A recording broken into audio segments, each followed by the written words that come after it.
What's going on? What's going on? What's going on? I Hate Average Podcast back with another week, another episode. I'm excited to talk to you guys.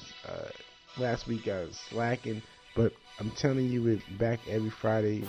We got some exciting guests coming up. I'm ready for you to hear next week, but this week I'm really excited. We got to talk basketball. You know I love my sports episodes, so we got to talk basketball, the playoffs, with my boy Dimitry from the Make It Rain podcast. It was a lot of fun. We recorded this actually a week and a half ago, so we're still discussing the second round of the playoffs, but we give our predictions for the whole playoffs, so you could bear with us. But we start off speaking about the second round and our predictions for the second round, so you could tell who was right and who was wrong, because fast forward, right now we're in the Western Conference and the Eastern Conference Finals, so pretty much I was right about my predictions. But anyway, I had a fun conversation with Dimitry. I'm actually on his podcast. I think that's going to be airing next week, so check me out on the Make It Rain podcast next week. So here's our conversation with Dimitry, talking basketball. You got to bear with him. He's a Boston Celtics fan, so I had to rip him a little bit in the beginning, but fun conversation nonetheless. So here's Dimitry from the Make It Rain podcast.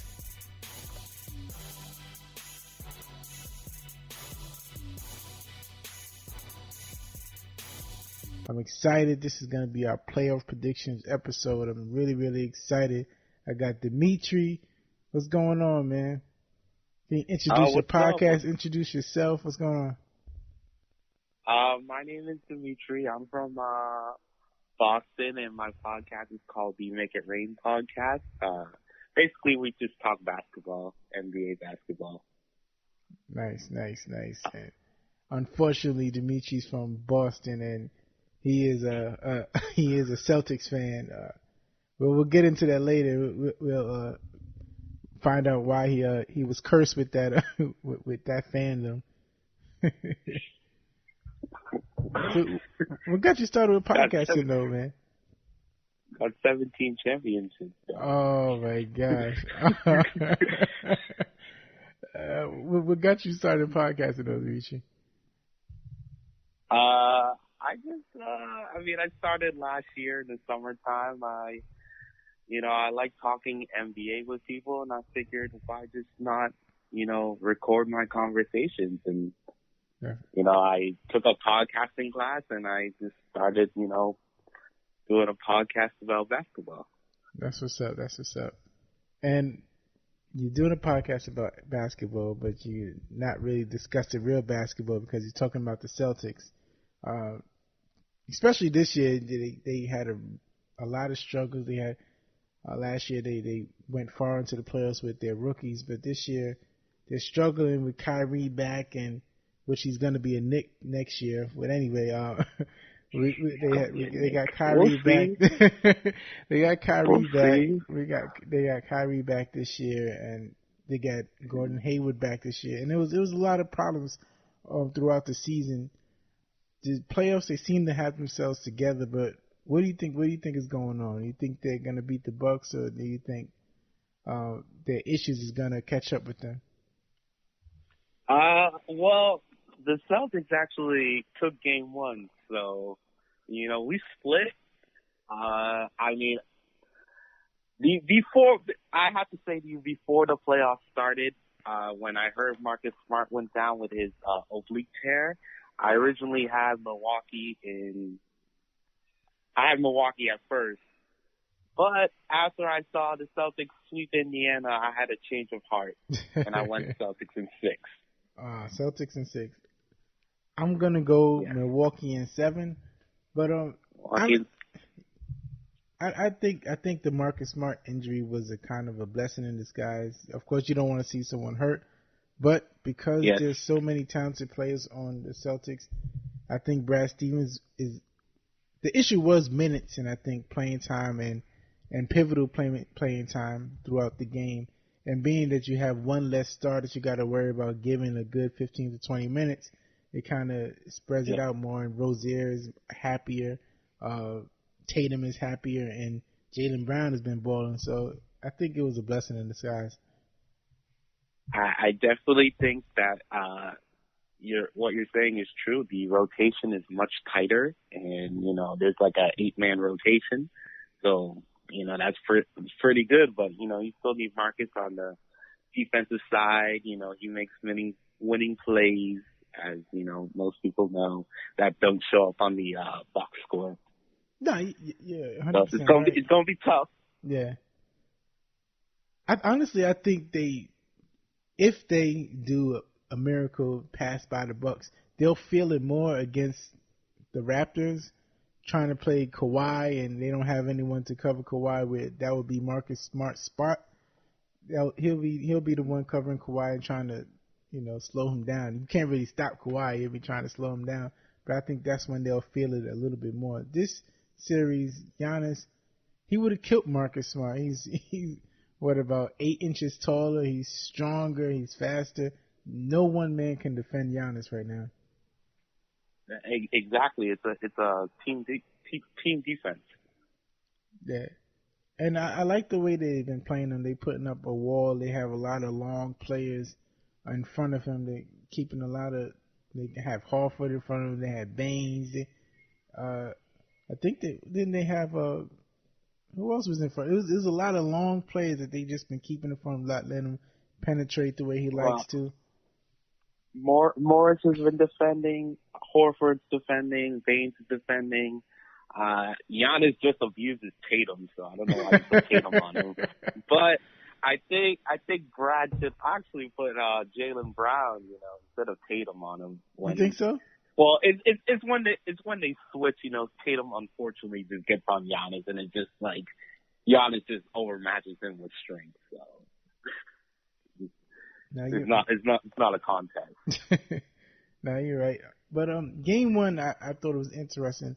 But I think the defense was great. It was phenomenal. But the issue was Milwaukee wasn't hitting shots, and I knew that wasn't going to be the case throughout the whole series. And once Milwaukee started hitting shots, you saw the results last night. Well, that's true, and I also like the Budenholzer made a good adjustment by inserting Mirotic to the lineup. Yeah. To the starting lineup, so they're bigger, and plus you have another shooter. Like Sterling Brown's giving you nothing on the offensive and defensive side. So true. Mirotic is kind of making me mad that he was taking a lot of long threes. I'm like, come on, man. We want you to shoot, but come on. He was. But I was like, come on, man. he's stepping like good five inches out of the thing. He's shooting. Yeah, that's what I'm saying. He's 7'2". I'm like, come on, man. What are you doing? It's a bad shot, but he's making it. Yeah, I mean, props to him. He's making the shots. Right? So this series, you definitely got Boston taking it. Yeah, I mean, the Celtics took, one of the games in Milwaukee, and I don't see Milwaukee taking a game in Boston, but, we'll see. Okay, we will see. We definitely will see. I see Boston coming in strong in Game 3. I mean, I don't think Milwaukee will win this next game because Boston will respond, but, Milwaukee might have something to say in Game 4. Yeah. I think the winner of Game 4 wins the series. That's my opinion. Yeah.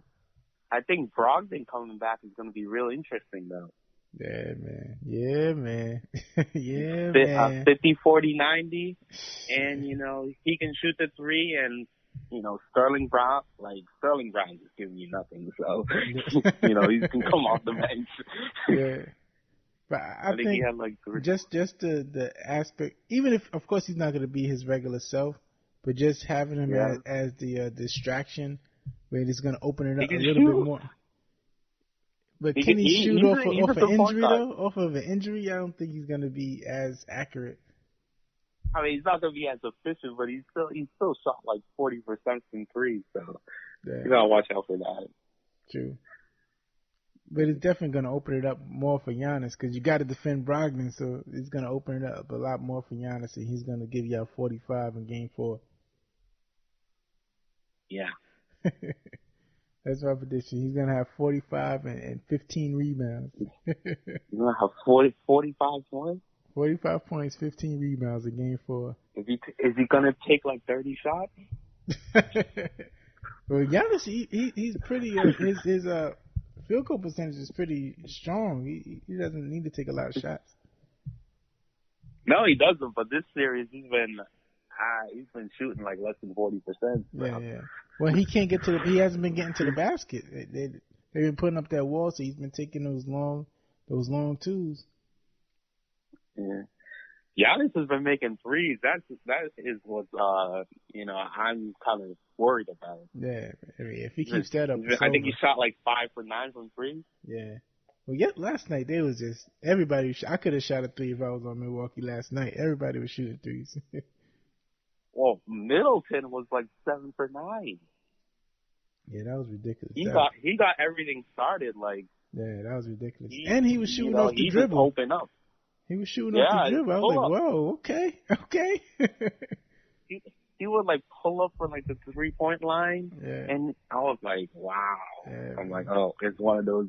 Well, Middleton shows up against Boston. I remember the last series last year, game 1, they were down 3, and he was like near half court. He made a 3-pointer. It's something personal, man. To send the game to overtime. It's something personal, yeah. Middleton shows up, though. Yeah. So. But I think the key for the Bucks has to be, well, I've been telling people, like, you know what you're gonna get from Giannis, and you know what you're gonna get from Middleton as well. But like Eric Bledsoe, to me, is like, he's the key. If he's getting 20 plus points like he did yesterday, it's gonna be hard for the Celtics to win the series. Yeah, I agree also. And you guys like that, you knew he wasn't gonna have a bad game 2 times in a row. Yeah. No, I agree. Yeah. I don't know if he's going to keep up his scoring output, but. I mean, he's going to do something. He's going to give you something. He's not going to just be horrible. Yeah. I mean, the first game, he got outplayed by Kyrie, and Kyrie was there. Yeah. Well, everybody gets outplayed by Kyrie, though. That's not hard. Oh, you get outplayed by the bench point guard, too? That's not a good look. Yeah. So, who you have on the other side of the East with Toronto and and Philadelphia? I have Philadelphia winning in 6. Ooh. I know it's not the unpopular pick, but I'm really sold on that starting 5, and I know Embiid's hurt, but what? Him and like Ben Simmons only had like 6 points the other day, and I don't remember how many points Embiid had, but basically Jimmy Butler had like 30, and they won by 5.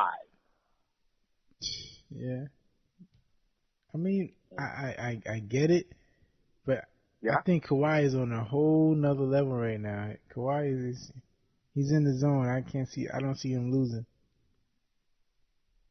See, my thing with the Raptors is Kyle Lowry.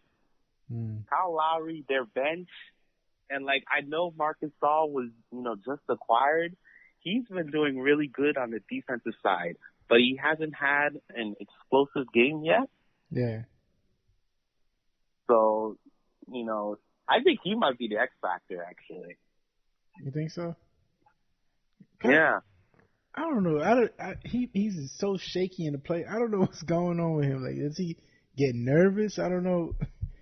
Because sometimes you can look in his eyes like he don't want to be there. Like he doesn't want to. When he gets fouled and it's like tight in the game in the fourth quarter, you can look in his eyes like, oh, he's worried. Yeah. Yeah. We know what Kawhi's doing. Kawhi's gonna drop like 30 a game. Yeah. Kawhi's gonna do his thing. And Siakam has been surprising me. I wasn't too highly on him. Yeah. I thought, it was a fluke, but he's proven me wrong. And yeah, I mean, he's playing well, so props to him. Hopefully he can keep going, but I think Marcus Gasol is gonna have to have some big games. Yeah, I'm shocked at Gasol too. He hasn't really showed up. I guess maybe it's the chemistry still feeling out, getting used to the team. But I thought he would be excited to be out of Memphis and he's finally deep in the playoffs and he'll do something, but he hasn't showed up yet. To me, I mean, I haven't watched him that much, so I don't really know. But like, to me, he looks like he does like the little things. Yeah, and that might be right. It might be right. Yeah, he might be opening it up for Siakam. Yeah, I mean, you know, he gets like the first game, Embiid was like 5 for 18, and you know, Gasol was mostly guarding him. So he's doing good on the defensive side. Yeah. Just need a good offensive game. True. So on that side, so we got on the East, we got, in your opinion, this is just your word. So we got Boston and Philly going into the Eastern Conference Finals. So let's go to the West side. Who you got with Denver and Portland? I had Portland. I had Portland in 6. So Dame but brought you over. That's because I believe in Damian Lillard, but the Cantor's separated shoulder concerns me. Definitely. And Jokic is balling right now. He is. But I think with Dame and CJ, I think they're just gonna score more points than Denver. I don't think Denver could just outscore them. But Murray is not really consistent as he should be, and Jokic can't do it by himself. Jokic has to have, like, and I was saying this against the Spurs, like, Jokic has to get like a 20-plus point triple-double every game in order for them to win. Yeah, and that's a lot for a 7-game series. That's a lot. That's a lot to ask. Yeah, it's a lot. Plus, defend the middle with CJ and Dame coming through. Yeah. So I think, I mean, Denver's looking good right now. They're looking good. Yeah, they are. Yeah, I think Jokic dropped 37 in game 1. So yeah, well, we'll see what happens tonight. Honestly, I think they're gonna split. I think Portland's gonna win tonight. I think. Yeah, I think it was a feel-out game. I think game 1 was a feel-out game, and Dame sees how they're gonna defend him, and he's gonna go off tonight. So definitely Portland has to play some defense. Yeah. I mean, they do it, but it's like Denver has the same play, that same pick and roll. Denver, the Jokic and Murray pick and roll. That's what they've been doing the whole playoffs. Yeah. But it's working, but still.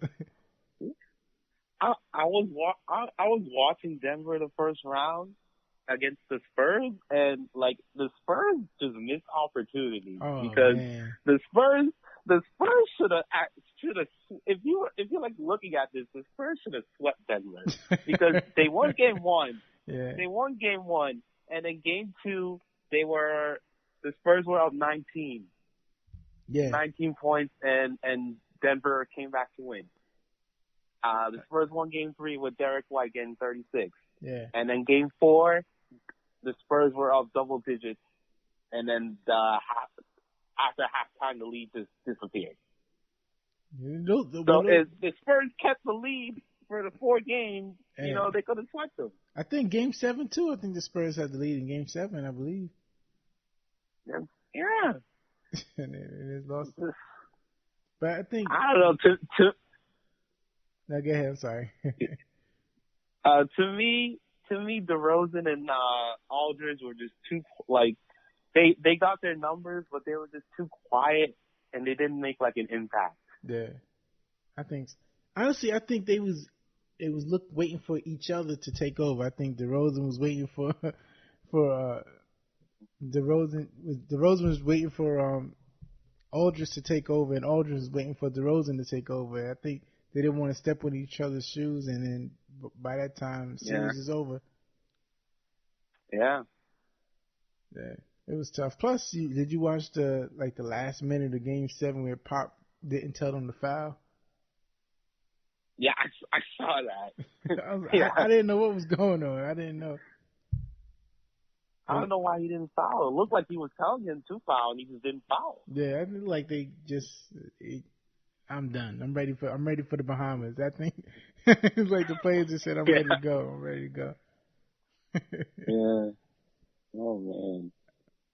All right, so let's go to the next series, man. This is the clincher. This is the one everybody's been talking about. Golden State and Yeah. Houston. Who do you got, man? I have Golden State, and I originally had Golden State in 6, and I believe it'll be Golden State 6. Yeah, it's looking like that, man. It's looking like that. I'm sad to say I thought Houston was gonna put up more of a fight. I mean, it's only been 2 games, but I feel like Houston's play style just doesn't work. Yeah. They're a good team. They're a good team, but it's not enough. They're a good team, but all they do is shoot threes, and once you live and you die by the 3-point, 3-pointer. That's true. So and those James Harden step backs, like as a defense, I'm living with that. I'm a contest. That's a hard shot. If he makes it, good for him. Yeah. If he doesn't make it, yay for me, yay for the defense. True. And he's not even that efficient. He'd be shooting like, it was like 4 for 16 from 3, like that's 25%. I'll take that all day. Exactly, yeah, it's true. I'll take that all day. It's been tough. I think he's shooting and he's not even aiming at the rim because he's waiting for the refs to bail him out. So he's not even trying to make half of the shots he's taking. Yeah. There's been a lot of controversy about those threes and those calls that weren't called in the first half. Yeah, it's tough. Honestly, I think because of the way things have been going, the way the league is moving, they could have been called fouls, but if they're not, just keep playing. Yeah, that's what they have to do, and he needs to have like that Damian Lillard mentality where you just don't let the refs decide things. Exactly. Yeah. Exactly. I don't really see Damian complain too much, and I'm sure he gets fouled. I'm sure he gets bad, but I don't think he doesn't complain too much. He's playing and playing and playing. Actually, that's one of I was watching the Celtics Bucks, and every time Kyrie went to the hole, he always complains he gets fouled, and he never gets back on defense. Yeah, it's true.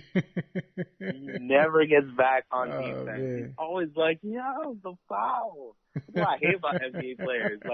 You got fouled, but everything is a foul. Don't give up the now it's a 5-on-4. Yeah. Because you're crying to the ref. That's true. We're at a disadvantage now. You get back, play hard. Yeah. And every time you miss is not going to be a foul. Come on, man. Everything is not a foul. They can't keep stopping the game. It's going to be a 4-hour game because you keep wanting to stop for a foul. Exactly. Him, Harden does it. Chris Paul. Yeah. A lot of NBA players just, What's the name is the worst, though? Draymond Green is the worst, and he loses his mind I'll be worried. I think he's going to have a heart attack on the court. He goes crazy, man. Yeah. But what do you think of basically these calls, how game 1 was basically all the refs and all that? That was the story. I don't know. I don't like when the refs get too much attention because they're just there to facilitate the game. They shouldn't be trying to take the spotlight, and I think that they was trying to stay out of it in game 1.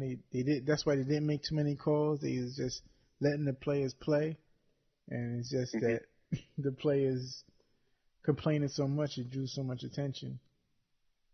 Yeah. I definitely think that, and there was a bunch of these on all the sports network. Oh, what's a foul? What's the landing spot? There's all of that. I definitely think the ones on Klay Thompson's were fouls and could have been called. But the Draymond one was not a foul. No, it wasn't. Because Draymond, you can see Draymond purposely turned away because he didn't want to get called for a foul. He turned away from him. Yeah. Harden kicked his foot. he kicked forward. Yeah. It's tough. I mean, but Harden's he's been getting those calls all year, and I think he thought he was just going to do the regular stuff, but you're in Oracle Arena, you're playing against the champs in the playoffs. Come on, you got to play against the Warriors. Yeah, man. NBA's gonna fix it. You know, not exactly. conspiracy theory. Exactly. It's true. You just got to play as hard as you can because the refs ain't gonna bail you out against the Warriors.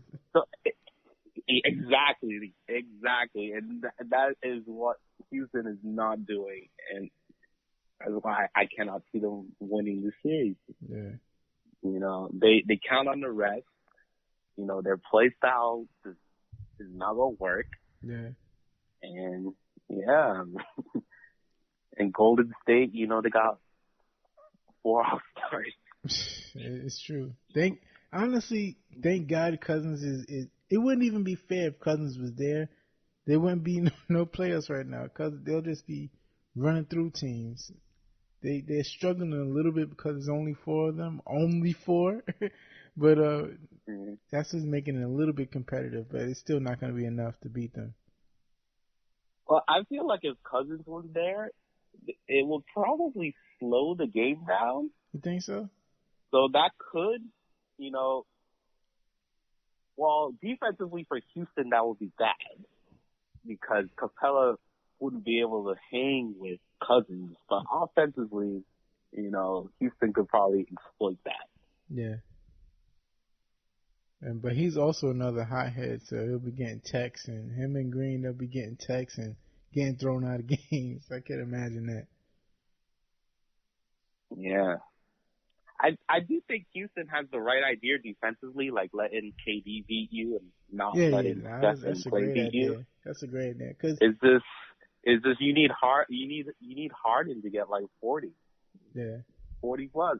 Yeah. Or at least 30, 35 plus, and it has to be efficient. True. And he was trying to get sympathy with his eye situation. I understand his eyes was red. He did get poked in his eye, but it happens. If you're able to play, just play. Yeah. If you're going to complain, just sit on the bench. Either you're hurt. Yeah. If you're hurt, sit down. If you're not hurt, play, and we're expecting you to win. If you can't win, then you know you can't just look for sympathy. Oh, he poked me in my eye. That's why we lost. Come on, man. So Chris Paul needs to show up. I think he only has 10 assists and he has 9 turnovers. Yeah. Like you can't be doing that. Yeah, Chris Paul needs to show up. Yeah.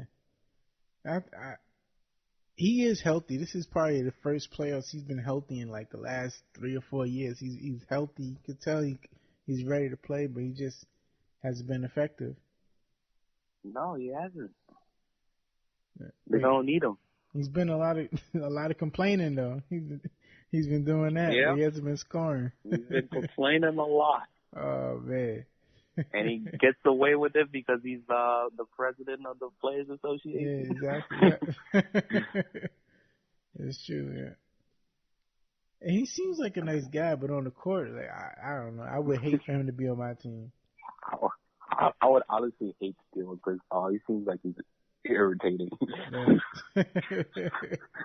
Yeah, 1,000%. So let's do some finals predictions. So we got Golden State and Portland going to the Western Conference Finals. Who's going to win that?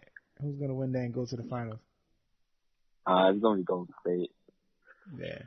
Golden State, I would say it could be 5. I think Portland's going to I don't know. I would like to see Portland instead of Denver. I think Portland will. Damian Lillard's going to show up. Oh, my God. So that's why I want to see. That's why I want to see it. Yeah, dang, he's going to go crazy, man. I don't know. I don't think it will be fun to see Denver and Golden State. No way, no. Nah.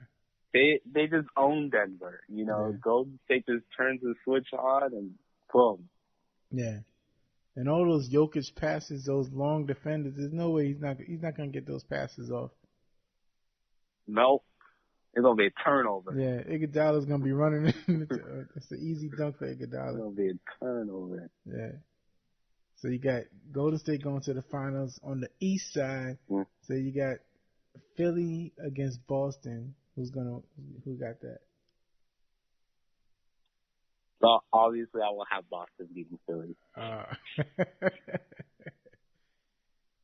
Well, Boston has a psychological edge over Philly. They've won you're right. They lost the last game in the regular season, but that was because Marcus Smart got ejected for pushing Embiid, and then Aaron Baines was hurt. Yeah. And they just collapsed from there. But Boston just has a psychological thing over Philadelphia, and I don't know if they can get over that. I think you're right, only because I think Jimmy Butler's gonna try to do too much, and it's just gonna it's not gonna be in the flow of the game. It's gonna throw the chemistry off of Philly. Jimmy Butler in the Eastern Conference Finals is gonna be crazy. He's gonna lose his mind. All that attention, he's never been that far in the playoffs. He's getting all of that attention, and it's a whole nother world. He's gonna lose his mind. I think he's gonna do too much. Do you think the 76ers are going to keep him, or is he going away in free agency? I think they'll keep him for a discount because I don't know too many teams is going to want to take that gamble on him. I feel like the Lakers want to sign him because Philly won't pay him the max contract. He's not. This is my prediction. He's not going to be a max guy because of his. He's a toxic player. A team got to be crazy to give him a max. Like a crazy team like Phoenix or somebody that give him a max. But I don't know. I don't see him being a max player. Well, the Lakers could give him the max if they don't get anyone. That's true. Yeah, that's true. or any other team with cap room that wants to star, they can give him the max. Yeah. You can go to Brooklyn. Brooklyn got a spot open. But that chemistry, I like Brooklyn's chemistry. I don't want a Jimmy Butler coming to mess that up. No, I definitely agree with you. I like what the Nets have done. You know, they're on the rise. They just need, they need a star, and then, they'll be ascending. I would love if Brooklyn could get like a Kemba Walker and just put Kemba at the 2 and let D'Angelo Russell run the point. That would be a problem. Yeah, but what are you going to do with LeVert and Dinwiddie? You're right. That could be the second unit. That would be the gimmick. They got a strong second unit. They'll be too small though. They're all like 6'3" and under. Yeah, I mean, but the East is pretty small. Period. The East doesn't have too many great big men. Yeah, I mean they all play like the forward position. They're like forwards. Yeah. I want to see. So this is what I'm looking forward to this summer as a Knicks fan, and this is usually Knicks fans are delusional, but this is the first time that all of these things is gonna happen. Kevin Durant's coming to New York. Kyrie Irving is coming to New York. And we're going to get the first pick in the draft and get Zion Williamson. Get Zion? All this is going to happen. And what's going to happen to Boston? What's going to happen to Boston? Even if Kyrie leaves, Boston, they won't be a championship team, but Boston will still be a playoff team. No, I think so, especially in the East. They'll definitely be a playoff team. But they're going to be run over by the Knicks. They can be like top 4 or 5. They're not going to be like down door 8. They're going to be, they'll be like top 5 or 6. Yeah, 5 or 6. The Knicks are going to run over them. The Knicks are going to, for a good 3 years, the Knicks are going to run over them. Well, I mean, if you get KD and Kyrie, even if you get KD, you guys might get KD. No, it's looking likely. I'm telling you, this is what my sources is telling me. It's looking likely that KD will be in the Garden next year. I would honestly love to see that. Yeah. With Zion. the NBA will, it won't be as like top heavy. Exactly. Yep. And I just realized that Golden State got to play. They got to pay Klay Thompson also. I don't know. Are you 100% sure Klay stays? I think Klay stayed. Draymond might be the odd man out. Because I think they're gonna keep the Splash Brothers together, and then Draymond might be on his way out. Especially since he signed with Rich Paul. Oh, he did? Yeah, he's with I think he's with Clutch Sports now. They gotta get him out of there. His ownership don't want to deal with that. They gotta get him out of there. That's it. Yeah, they don't want no LeBron residue in Golden State. They gotta get him out of there. Oh, they're like best buds. I can't believe that. Wow, he signed with LeBron's agency. It's very interesting. Yeah, but thank you so much, man. So, tell us again about your podcast, the Make It Rain podcast. How can we hear from you? How can we get in contact with you? Okay, so my podcast is called the Make It Rain podcast. We are Make It Rain Pod on Twitter and Instagram. Facebook, it's the Make It Rain podcast. You can search us on iTunes, Anchor, Google Play, Spotify, and Stitcher. Just search the Make It Rain podcast. And my name's Dimitry. You can find me on Twitter at the D-Train Express, and Instagram, same thing. And on Facebook, it's just Dimitry with Acne. Nice, man. Thank you so much again for your time. I appreciate it. Thank you for your predictions, man. Thank you for letting me come on your pod.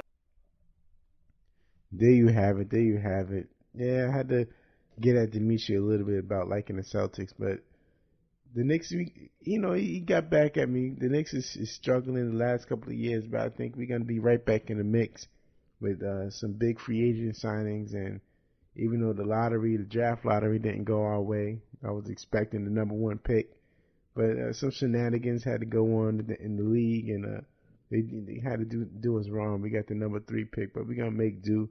And within 2 years, my prediction, the Knicks, we're going to win the championship. That's my prediction. I hope you hear this, Dimitri. We're going to win the championships in 2 years. All right, but fun conversation with Dimitri. Check out my episode on the Make It Rain podcast. You can find them wherever you listen to podcasts. So I'll talk to you guys next week. As always, you can follow me on all social media. I Hate Average Podcast on Instagram. You can find me, good old Jason, on Twitter, Facebook, I Hate Average Podcast page. Email me, show@averagej.com. YouTube, I Hate Average Podcast. We're everywhere. If you want to find us, we're everywhere. Check us out. There's going to be a lot of new things going on, a lot of great episodes, some exciting guests, some interesting topics, some touching topics. So I'll talk to you guys next week. I Hate Average Podcast. We're back.